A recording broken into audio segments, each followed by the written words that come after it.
Hello, je suis Léna, passionnée de bien-être, mieux vivre et spiritualité. J'ai créé ce podcast pour faire connaître au plus grand nombre des méthodes alternatives pour aller mieux, que ce soit physiquement ou mentalement. Quels que soient vos problèmes, quelles que soient vos croyances, restons ouverts, restons curieux et testons. Bonjour à tous, aujourd'hui je reçois la bienveillante Marie-Pierre Dillenzeger, praticienne, auteure et conférencière, spécialiste des arts stratégiques chinois, Feng Shui, astrologie chinoise et j'en passe, pour parler de sujets abordés dans plusieurs de ses livres, comme Debout, la force de s'incarner, S'ancrer pour se déployer et Lire les signes et trouver son chemin. Les challenges sont là pour nous faire avancer, mais il est bon également de savoir décrypter et entendre les signes que nous envoie la vie et notre corps d'ailleurs, avant, pour éviter de s'en rendre compte trop tard et que ça devienne encore plus compliqué à gérer et à s'en remettre. On parle également de l'importance d'apprendre à ne plus fonctionner en résistance, à contre-courant et combattre ce qui est à tout prix. Et je sais, c'est parfois pas facile de lâcher prise, mais il va falloir y arriver. Parce que c'est là où on évolue. Les moments in-between, les moments de pause paraissant un peu trop stagnants ou angoissants même parfois, sont également très importants pour nous permettre de nous ancrer et de retrouver l'énergie nécessaire afin d'avancer. C'est vraiment un point primordial car le mental a souvent tendance à vouloir plus et ce tout de suite, scrogneux. On parle également des 9 défis de notre incarnation, des 5 épreuves fondamentales, mais je ne vous en dis pas plus, cet épisode est divisé en 2, la suite la semaine prochaine. Bonjour Marie-Pierre, très heureuse de te recevoir aujourd'hui dans Horizon Podcast. Eh bien, le plaisir est partagé. Alors Marie-Pierre, il y a 25 ans, un médecin américain t'a diagnostiqué seulement 3 mois à vivre. Que s'est-il passé et comment cela a changé ta vie ainsi que ta carrière ? Alors, les questions directes, Allez. Bien, on y va. Hein. Et d'ailleurs, je pense que maintenant, c'est même il y a plus que 25 ans puisque les années ont même passé. Hein, donc... Eh bien, c'est un choc. C'est un choc. C'est-à-dire que c'est le moins qu'on puisse dire. Je pense que la réponse est presque déjà dans ta question, puisqu'effectivement, ce choc qui annonçait la fin de ma vie mortelle, Ouais. par un médecin, par un scientifique, après m'avoir secoué, m'a quand même... on va dire, mis en recherche du sens que pouvaient avoir ces 3 mois qui allaient me rester s'il avait raison. En clair, dans ce moment-là, c'est tout de suite posé la question, si en fait il se trompait et que j'avais plus que 3 mois à vivre, est-ce que je continuerais à faire exactement ce que j'ai fait jusqu'à ce jour. J'avais un super boulot, je travaillais déjà aux États-Unis, j'avais une petite fille, une fille qui était toute petite, et la réponse qui s'est imposée tout de suite, c'est non.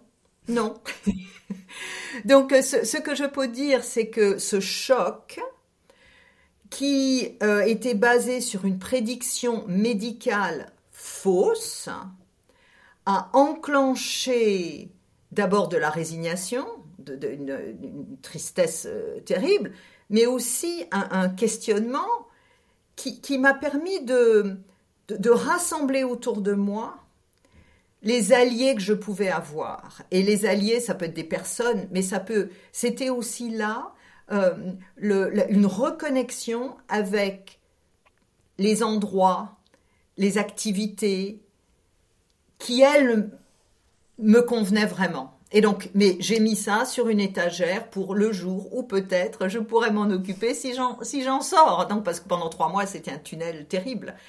Et ensuite, une fois que l'opération a eu lieu, une fois que, on va dire, je m'en suis sortie, assez vite, j'ai quand même repris de la force, j'ai été tentée, ce qui nous arrive à tous, par le retour à l'avant, puisque finalement, j'allais pas mourir tout de suite, puisque finalement, c'était une erreur. Quelle raison avais-je encore de vouloir changer ce qui, en fait, énergétiquement ou devait être changé. Et il y a eu une période de transition où la vie m'envoyait des opportunités de pas changer, confortables, hein, bon. Et puis des signes quand même qui me rapprochaient, qui me montraient que ce qui allait mourir ou ce qui était vraiment mort, c'était une version de moi-même qui n'était plus. Et donc ensuite, il y a eu un chassé-croisé entre j'y vais pas, et puis comme moi je suis quelqu'un de loyal qui tient mes promesses, j'ai tenu cette promesse que je m'étais faite dans la salle d'opération. Je vais encore être émue avant l'anesthésie, que si j'en sortais, j'allais changer mon territoire professionnel et j'allais enfin rendre public des sujets qui m'intéressaient depuis très longtemps, mais dont je ne parlais pas, parce que prendre des cours d'astrologie chinoise ou de feng shui classique il y a vraiment bien longtemps, ça faisait rigoler tout le monde. Et puis, ou alors c'était pas compris, ou alors de toute façon j'avais pas de public, puisque personne ne comprenait ce dont il s'agissait. Donc la réponse à ta question, c'est que ça m'a ébranlée, ça m'a fait prendre conscience de ce qui était vraiment important pour moi, et j'ai tenu ma promesse. Je pense que c'est ça le plus important, c'est que tu as tenu ta promesse, parce qu'à mon avis, certaines personnes, quand elles sont désespérées, se disent « je ferai ça, je ferai ci », tu sais, en mode « je supplie pour que ça aille mieux ». Et par contre, une fois que ça va mieux, oh, bon, c'est bon, tu sais. Mais oui, et ça, je l'ai senti, hein. Je veux dire, et puis encore une fois, puis la vie va te tenter là-dessus, hein. Il y a des tests. Mais c'est comme, je pense, dans les histoires, dans les bouquins, dans les films, arrive un moment donné où on a tellement peur qu'on est prêt à faire un pacte avec le diable, hein, ou avec parce qu'on veut vraiment s'en sortir. Et en fait, ce dont il s'agit là, c'est d'affronter, c'est même pas le terme, c'est d'accepter la réalité telle qu'elle est, mais de ne pas se faire avoir par une lecture de notre futur posée par des personnes extérieures à nous, aussi compétentes soient-elles. Ouais. Et puis de faire un pacte, en fait, avec nous-mêmes. Et bien sûr, comme ces chocs, les deuils, les accidents, les séparations douloureuses, les maladies sont des chocs majeurs, c'est difficile, c'est pas facile d'être fort dans ces moments-là, mais c'est de garder, ce que je disais moi, mettre sur une étagère un lien, même diffus, même qu'on peut oublier, mais si c'est sur une étagère ou si ça a été écrit quelque part, on peut le retrouver, avec la conscience que nous avons tous, toutes, de ce qui est vraiment bon pour nous. On le sait. Mais il faut de la force, et puis parfois des obstacles, pour pas lâcher. Alors, je dirais aussi que moi, ce qui m'a aidé, c'est mon lien avec l'énergétique chinoise, qui pose la santé, je dirais la vitalité, les forces de vie, comme étant la seule chose qui compte. Et contrairement à ce que parfois on entend, c'est pas la prospérité, c'est pas l'amour, enfin bon, je veux dire, c'est dans les versions simplifiées, c'est aussi la prospérité et d'autres territoires, d'autres objectifs, mais aucun de ces autres objectifs ne peuvent être atteints si notre énergie vitale n'est pas nourrie. Donc c'est la clé. Donc comme j'avais moi ce bagage, certains diraient cette croyance. Enfin bon, il y a quand même beaucoup de monde, tous les acupuncteurs, tous les thérapeutes, tous les bon. Mais je pense que cette connaissance a certainement aider à ce que je ne cale pas. Parce que quand on a une lecture aussi négative, un diagnostic aussi négatif par un scientifique, un médecin, qui est posé sur soi, on se retrouve tout petit et on pourrait presque mourir du diagnostic. Mais et en plus, ce qui est arrivé déjà à des personnes, alors qu'elles avaient rien, effectivement, elles sont mortes parce que le médecin leur avait dit, vous restez 6 mois à vivre. Et en réalité, après l'autopsie, il n'y avait rien de spécial. C'est déjà arrivé, ce genre d'histoire. Ce n'est pas, mon but n'est absolument pas de jeter la pierre au monde médical. Mais moi, je me retrouve aussi dans une situation où les techniques chinoises que je peux utiliser, que ce soit l'astrologie ou autre, en fait, elles ne mettent pas de terme à la fin d'une vie d'une personne. Elles identifient les manques et les points de force, donnant à l'individu une responsabilité. On en parlait tout à l'heure toutes les deux, d'aller trouver la terre qui vous convient, de finir par vous extraire d'une activité, d'une profession, d'une relation, d'un contexte, d'un quartier, quel que soit le contexte, qui finalement nous épuise. Ouais. Donc, comme pour moi, les forces de vie, c'est pas un discours, c'est pas un concept, c'est du quotidien tous les jours. Je pense que ça m'a aidé aussi à tenir ma promesse. Complètement, ouais. Complètement. Et d'ailleurs, je crois que tu as revécu une expérience assez impressionnante avec le Covid, il me semble, en 2020 probablement. 2020, en janvier 2020. 2020, ouais, c'est ça. Et donc ça, voilà, c'était évidemment compliqué. Et je crois que tu as entendu une voix qui t'a poussé, en plus, à écrire un livre qui n'était pas prévu.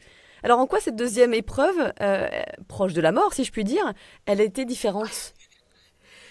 Mais alors, bon, ok. Donc, on y va sur les sujets de fond. Ah oui, toujours avec moi, on aime bien. Ouais, je pense que, ça me surprend pas venant de toi, quoi. Mais donc, ce qui s'est passé, c'est que, avant que on ait vraiment conscience de ce que le Covid arrivait, j'ai été vraiment très, très malade au point de me voir partir. Et on a compris après que c'était un Covid précoce. Je revenais de New York, juste avant le Nouvel An chinois, où j'avais été très proche de la communauté chinoise qui faisait ses emplettes pour Noël, etc. Enfin bref, le virus, on sait maintenant, pas pour Noël, pour le Nouvel An chinois en janvier, on sait déjà qu'il fonctionnait. Et donc, dans ce moment-là, que je n'attendais pas, puisque je venais en France pour faire mes conférences, j'ai failli partir. Mais je pense... Donc on y va, oui. Et donc, ce qui s'est passé, c'est que je pense que... Je suis émue. Prends le temps. Je pense que, en tout cas, dans ce moment-là, est-ce que j'ai entendu une voix? Mais dans ces moments-là, nous sommes absolument connectés au plus profond de nous-mêmes. Quand on se sent partir, dans mon premier scénario, on m'a dit que j'allais partir, je ne suis pas partie. Là, moi-même, je me savais, je me voyais partir. Et j'ai accepté. C'est-à-dire je me suis dit, j'y vais.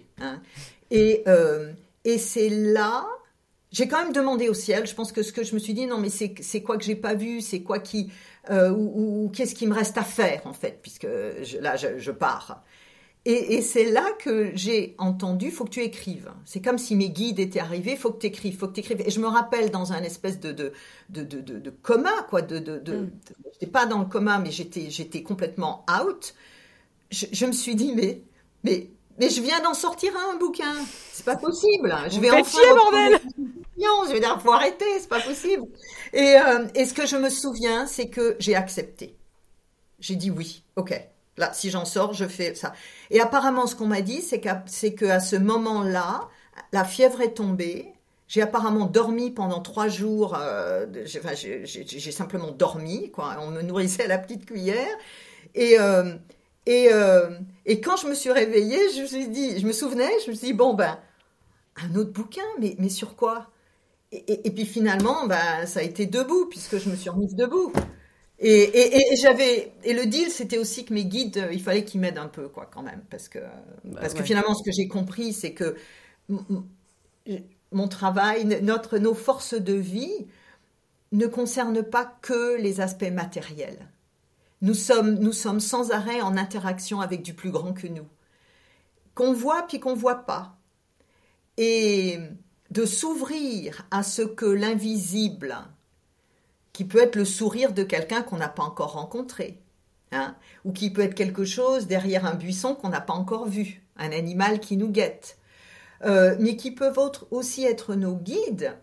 L'invisible, pourquoi serait-il forcément a priori le danger, l'illusion, l'horreur? Non, il n'y a pas de raison statistiquement de penser comme ça.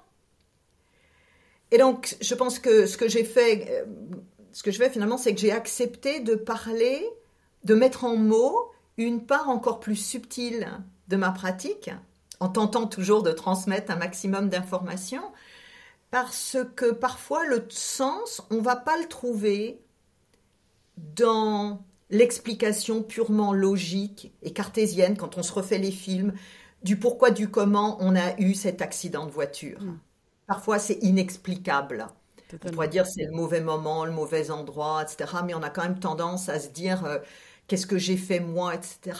Donc, au lieu de partir dans un mode rétrospectif de culpabilisation qui parfois mène aussi à rien, je milite pour que l'on s'ouvre à ce que les explications, s'il en est, elles arrivent un jour, elles vont venir, mais on ne les aura que parce que nous ajustons nos aiguillages suite à l'épreuve, où on change un peu de chemin. En fait, moi, ce que je dis, on revient vers son propre chemin, ce qui fait que finalement, nous rencontrons toutes les deux. Hein. Pour moi, c'est un privilège qui découle d'une décision que j'ai prise de quitter l'entreprise, alors que j'étais très bien à l'époque. Le cercle de personnes qui m'attendaient, et qui m'attend encore, je n'ai pu le découvrir que parce que j'ai fait des choix difficiles et économiquement très difficiles, de démarrer en feng shui à un moment donné où un expert comptable m'a dit « Madame, vous feriez mieux de rester à la maison pour vous occuper de vos enfants, c'est quoi ce truc ?» Donc, ces choix qui sont difficiles sont au service d'ouverture à venir. Et donc oui, il faut un peu de force pour tenir, mais je pense que la force, elle vient de cette connexion que nous avons tous et que nous devons avec qui nous sommes. Ouais. Je suis pas spéciale, enfin un peu, mais si je suis spéciale, c'est parce que je tente de modéliser, je m'arrête jamais, des postures qui nous connectent davantage à nous-mêmes. Parce que au bout du compte, c'est pas si compliqué que ça. Ça coûte pas grand-chose de se donner 5 minutes par jour pour soi. Au début, puis après ça fait des petits. Ça devient une habitude, complètement. Ouais, c'est... Et tu dis d'ailleurs que notre société occidentale, elle est trop focalisée sur le mental, sur la volonté, sur le contrôle. La raison aussi, contrairement à la culture chinoise, ce qui n'est pas sans conséquence pour notre santé mentale et physique, puisqu'on n'écoute pas les signaux de notre corps et on commence seulement à s'ouvrir à d'autres manières de penser quand tout part en vrille, en fait, quand on a des maladies, quand on a de véritables soucis, quoi. Ouais. Donc effectivement, c'est ça le problème. Et malheureusement, j'aurais voulu que ce soit autrement. Enfin, au début de ma carrière, enfin, je finis la phrase. Hein, et malheureusement, c'est souvent par l'épreuve que nous acceptons de faire des ajustements, avec toujours, on l'a dit au début, la tentation de revenir à ce qui était avant, y compris au niveau d'une société. La société aujourd'hui continue, pour certaines parts, à regretter l'avant-Covid. Bon, mais là, on peut regretter. Il y a d'abord à accepter que cela a changé. Hein. Donc, moi, je ne veux pas non plus jeter la pierre à l'approche linéaire, occidentale, cartésienne, dont je suis un pur produit, hein, avec mon parcours, mes études. Bon, je pense que nous touchons aux limites d'une société qui ne fait pas de place à d'autres grilles d'analyse que la raison, ou ne fait pas de place à d'autres outils que la force ou la volonté. C'est très occidental, ça. Ouais. Hein.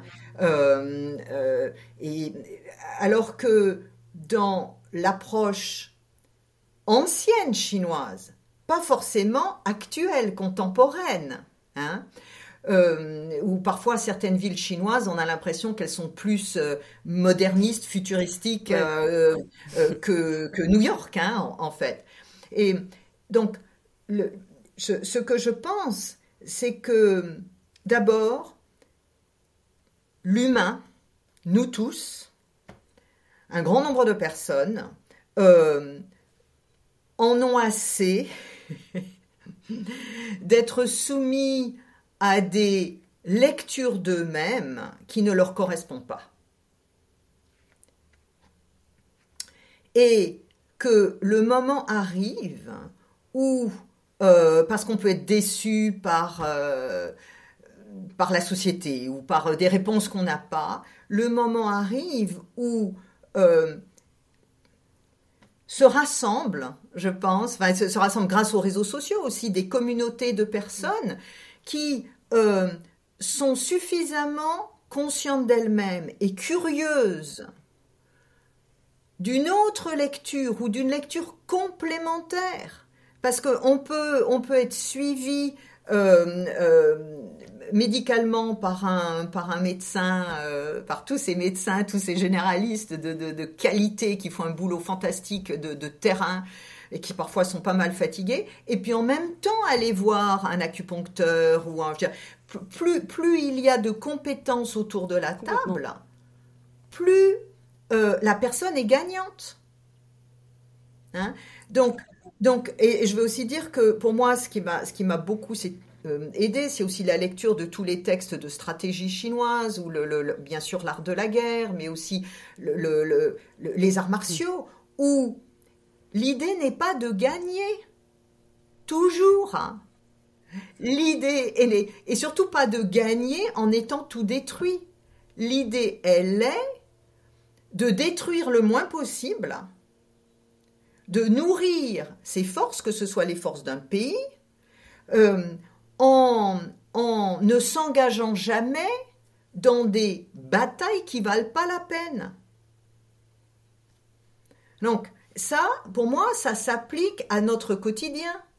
Il y a des critiques qu'il faut laisser couler. Hein, dans Debout, il y a une parade, il y a une liste de parades, laisser glisser.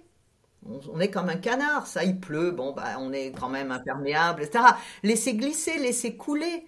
Parce qu'à partir du moment où vous allez relever un défi qui n'a pas tant d'intérêt que ça, pour avoir vraiment raison, vaut mieux avancer. Bon, mais ce que vous faites, c'est que vous êtes entraîné sur le terrain de l'autre. Hein.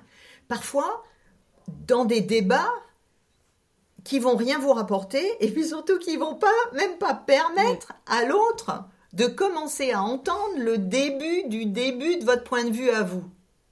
Laissez couler. Hein? Donc dans la culture ancienne ou traditionnelle chinoise, toute cette stratégie, le recul, voire le repli, c'est pas un problème. C'est moins nourrir l'ego, hein, quelque part. C'est ok, je perds la face aujourd'hui, mais demain je reviens, je serai plus fort. Parce que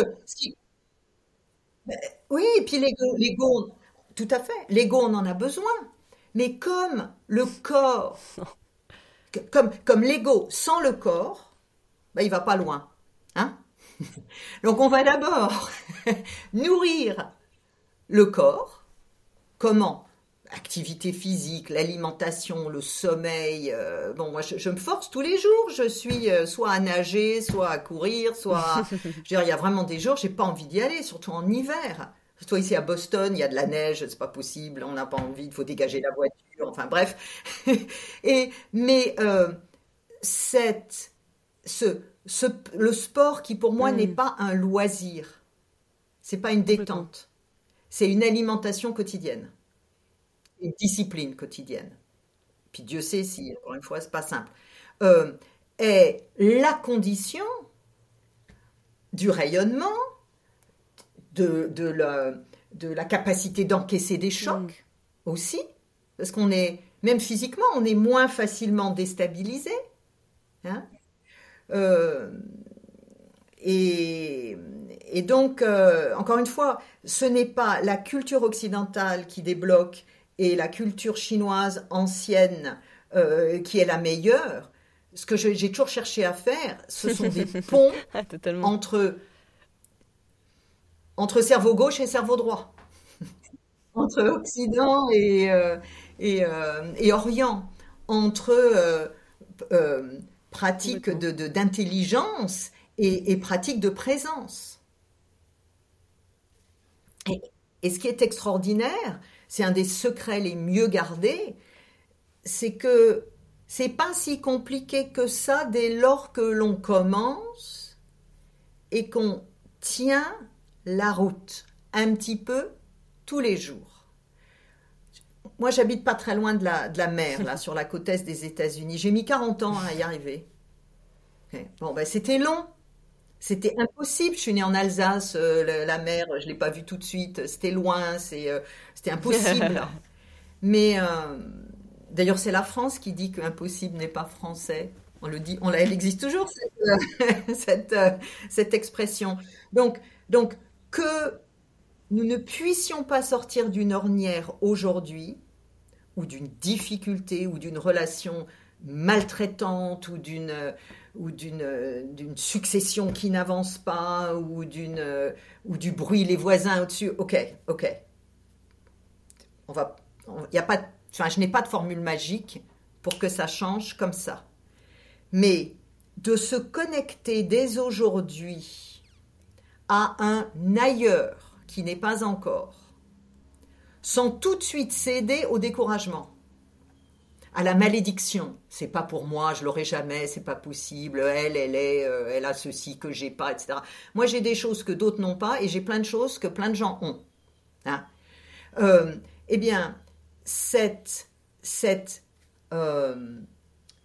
revient toujours à la même chose. Cette posture qui permet, on ferme les yeux, de voir un ailleurs qui n'est pas encore, ou pour beaucoup de personnes, quand c'est trop, trop difficile, de revenir à une mémoire ancienne où vous étiez bien. Okay. Bon. Ça change quoi? Ça change la réalité? Non. Mais ça permet de récupérer un bol d'oxygène Mais est-ce que pendant tu 5 parles un petit minutes. peu de 5 la loi de minutes. l'attraction, de la loi de manifestation? Quand tu dis que tu imagines une sorte de... Alors, donc là, il y a vraiment des spécialistes de ce sujet-là, mais bien évidemment, on pourrait dire que, euh, par cette règle, on pourrait dire que plus je suis en résonance dans mes actes, même pas résonance, c'est compliqué, plus je suis en cohérence dans mes actes avec qui je suis. Par exemple, on me fait la gueule, je souris quand même. Hein, bon, ça c'est tout simple. Hein, je souris quand même. Bon, ok, je laisse couler, etc. Bon, plus je suis en cohérence avec qui je suis vraiment, plus je nourris mes propres Oui, je vibrations. comprends, c'est ne pas se laisser atteindre par Tu vois? l'environnement extérieur et cultiver son petit jardin intérieur de bien-être et de paix, en fait. Ok, qui en fait, C'est très Léna, n'est puissant. pas petit. Parce que notre petit jardin de paix, hein, alors attends, si ma nature à moi était une nature très très batailleuse, why not? Hein? J'aurais le fait de me forcer à être pacifiste tout le temps, ce serait pas de la cohérence, ce serait même contre-productif. Je comprends. Tout dépend de la personnalité aussi. Ouais, ouais, la personnalité, c'est vraiment de nous qu'il s'agit.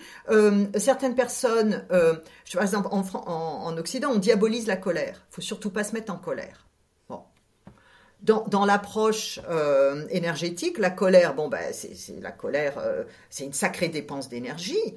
Mais l'idée qu'une colère juste, parce qu'il y a vraiment injustice, doivent être tues jusqu'à la fin Ah de ouais. mes jours et jamais dites, tu vois, là, ça devient contre-productif parce que ça va demander à mon foie de digérer ces toxines-là, Et ben ça prend de l'énergie. Et pendant que je cherche à faire comme si c'était, je dois quand même rester calme, etc.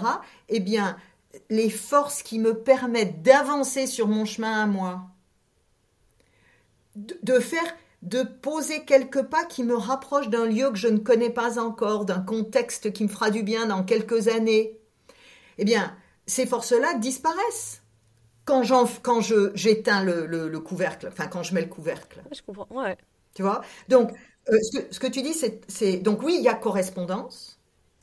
De la même manière que pour chacun d'entre nous, certains contextes physiques, plutôt la mer, ou plutôt la ville, ou plutôt certains sont très très bien en Écosse où il va pleuvoir beaucoup. Moi, j'ai besoin de soleil. Bon, ces contextes physiques sont utiles. On les minimise nous en Occident, puisque on peut, on veut, on doit, on y va. On a mal, on fait quand même, et on s'écoute pas. Bon résumé. Mais pas nos auditeurs, mais je veux dire, enfin, je suis passée par là et je sais ce que c'est.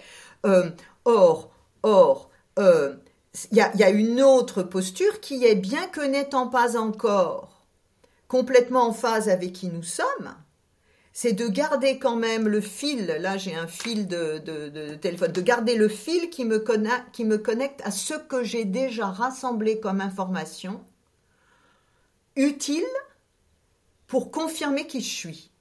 Par exemple, on est en septembre, les vacances sont finies. Je pense à quelqu'un qui a été en Grèce. Ça lui a beaucoup plu. Il n'y a aucune affinité particulière, enfin aucun lien de famille avec la Grèce. Mais si cette personne, dans ce moment-là, dans cette semaine-là, a vraiment réussi à se connecter avec elle-même plus qu'ailleurs, l'idée d'y retourner est bonne. Et que peut-être il y a un fil à trouver, à sortir de terre, de mémoire, hein, de ce que nous sommes, qui va, à terme, on en reparlera dans quelques années, la connecter à une terre chaude, lumineuse, pas loin de l'eau, ce ne sera pas forcément la Grèce, mais quelque chose à parler pour elle. Ce que je propose, c'est de ne pas le réenfuir au bout de 3 semaines de rentrée, en se disant que c'était juste du rêve et que nous sommes condamnés à du béton et de la grisaille et de je ne sais quoi. C'est suivre finalement les petits indices que la vie nous donne par rapport à notre propre ressenti en fait. Oui, mais il faut encore que totalement. Donc bien sûr, il y a la loi de l'attraction. Moi, j'y arrive par un autre biais où j'introduis aussi le fait que plus je fais l'effort quotidien de ne pas me renier et d'essayer de repousser toujours un peu les murs, plus à terme, la vie va me sourire, et aussi les opportunités en phase avec ce que j'appelle vont me trouver. Oui, parce que tu seras sur la bonne vibration. Je suis sur la bonne vibration. Et là, il y a un mot-clé qui est la confiance. La confiance sur le fait que le bon peut nous trouver, le joyeux peut nous trouver. Et je dis souvent en consultation, vous faites un pas vers qui vous êtes, ce qui vous êtes, faites un pas vers vous. C'est pas forcément bien dit, hein, mais c'est que parce qu'en fait, non, mais je pense à toutes les personnes qui cherchent à acheter une maison ou à déménager ou à louer quelque chose. J'ose affirmer que le lieu en question les cherche. C'est farfelu, hein, ce que je dis, mais j'assume. Cherche autant qu'ils le cherchent. Parce qu'en fait, finalement, c'est une résonance vibratoire, finalement. C'est une résonance vibratoire, et puis c'est aussi une analyse statistique où c'est pas parce qu'on nous a dit quand on était petit qu'on pourrait jamais avoir ceci, ou qu'on était trop petit, ou trop grand, ou trop ceci, ou trop cela, que c'est une lecture pertinente de qui nous sommes. Tu vois, il n'y a que nous qui, par le biais des chocs ou des aléas de la vie, et puis aussi des rencontres, des ressentis, pouvons finalement dire ce vers quoi nous allons. Et la confiance, elle se perd trop vite en chemin. Et puis surtout, des fois, on ne l'a pas parce que quand on vit des moments durs, tu dis que la vie, elle nous envoie des signes, mais souvent, on sent seul au monde et on a l'impression que plus jamais ça ira, Mais totalement. ou Bien sûr. qu'on bouge pas, tu vois. Je trouve Bien qu'il y a sûr. vraiment ce Mais bien sentiment-là. sûr. Mais Pourquoi ça, ça? Pourquoi je vis ça? et ces questions sont absolument utiles parce que dans cette lecture, le choc est un coup de butoir dans un mur qui est trop solide. Il y a des choses qu'on ne voyait pas. Alors là, c'est encore un autre sujet, mais sur le long terme, on se rend compte qu'il y avait des signes, mais on ne les voyait pas. Hmm. Hein? Et Ouais. le signe, ça peut être un inconfort quand même dans une réunion, ou le sentiment que il y a quelque chose qui ne va pas dans ce projet, mais on n'arrive pas encore à mettre des mots dessus. Mais comme on n'arrive pas encore à mettre des mots dessus, et quand on est des êtres rationnels, et qu'on a besoin d'explications, et qu'on n'écoute pas son intuition, et que surtout dans l'entreprise, ça change là maintenant, hein, enfin, il y a des choses qu'on ne peut pas dire, eh bien, on tient, on ignore, on encaisse, arrive le choc. Et le choc, oui, d'abord, c'est douloureux, il y a une perte de Oui, ouais. repères. Moi, j'ai cru que j'allais, enfin, j'ai eu du mal quand même à pas croire que le médecin, il avait raison. Je veux dire, on est face à un gouffre, on est vraiment face à un gouffre, et dans ce moment-là, on perd ses repères. Moi, je passe pas mal du temps avec des animaux, etc. Un animal qui souffre, il va se mettre dans un coin, il essaye Hmm. de dormir, il essaye de, enfin, pas de dormir, mais il bouge pas, il fait pas ce que nous faisons, il s'agite pas. Il s'agite pas. Et puis surtout, il a un énorme avantage sur nous. Il va pas se mettre à raisonner, à refaire l'histoire, à trouver les culpabilités, à dire non, non, non, il se reprend. Et je pense à des animaux qui se voient mourir tout seuls, etc. Et en fin de vie, ils se mettent en disponibilité pour la suite. Hein. Ils ne s'agitent pas. C'est très, très différent de nous. Je ne parle pas des abattoirs, c'est absolument autre chose. Non. Et, et donc, mais c'est pour ça que je prends souvent des analogies maritimes hein, sur la mer. Hein. Mais même la météo, aucun météorologiste ne va pouvoir affirmer qu'une tempête, ni ici aux États-Unis, on sort d'un ouragan là il y a quelques jours, et puis il y a du soleil là aujourd'hui, hein, qu'une tempête va durer ad aeternam. Les tempêtes s'arrêtent. Ouais. C'est pas, Même si on n'est pas capable de le voir sur le c'est pas moment. trop long. Donc le risque, il est je sais même pas si c'est un risque, c'est juste normal.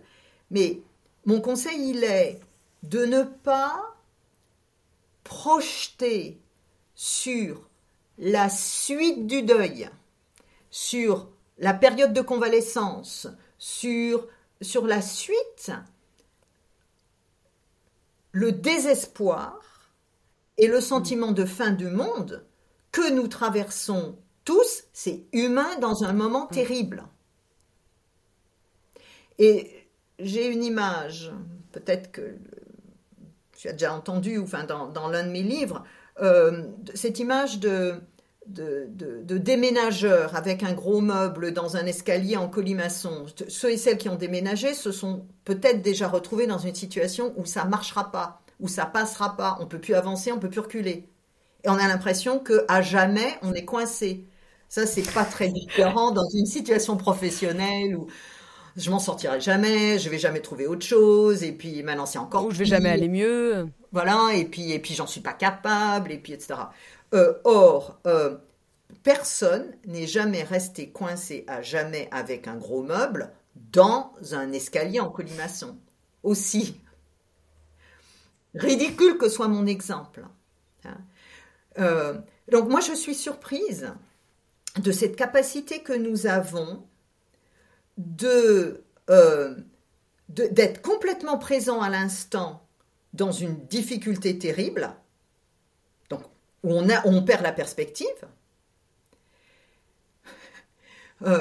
et d'être si peu présent à soi-même quand ça va bien. Ouais. Il y a un, ça se contredit. Il y a des ajustements à faire. Ouais. Et ce que j'aime beaucoup, c'est aussi, tu parles, tu sais, des pauses, de l'importance des pauses. Et je trouve ça assez fabuleux. Il y a une phrase dans ton bouquin qui disait, que j'aime beaucoup, donc je cite, quelqu'un qui vit un deuil, une transition difficile ou une période dépressive, effectivement n'avance pas. Car c'est à partir de sa présence à l'instant et aux seules forces immédiatement disponibles que la suite va pouvoir s'écrire. Je la trouve magnifique, cette phrase, et tellement vraie. Parce qu'effectivement, comme tu dis, on est en résistance contre ce qui est. Mais non, il faut accepter. Et en fait, finalement, ça va se faire petit à petit, mais ne projetons pas ce que l'on ressent actuellement comme étant quelque chose qui va durer toute notre vie. Mais oui, quoi. Et là, dans cette phrase, l'essentiel est dit. Et c'est pour ça qu'on appelle ça des épreuves. Hein, et dans le livre Debout, je parle d'épreuves, de certaines épreuves clés, les parades, les épreuves, les défis. Mais tout est dit, tout est dit là. Hein, mais c'est épreuve parce que, effectivement, nous avons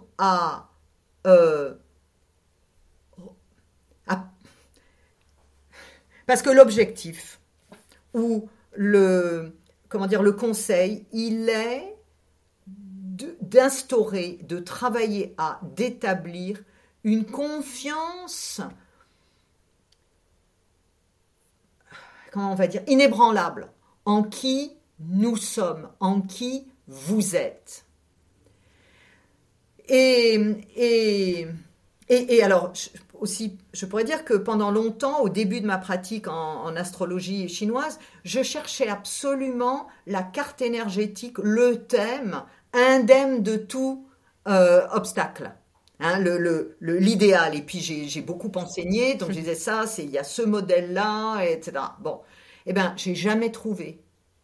Je n'ai jamais trouvé. J'ai abandonné. J'ai fini par comprendre de l'ineptie de ce que mon cerveau gauche là me demandait.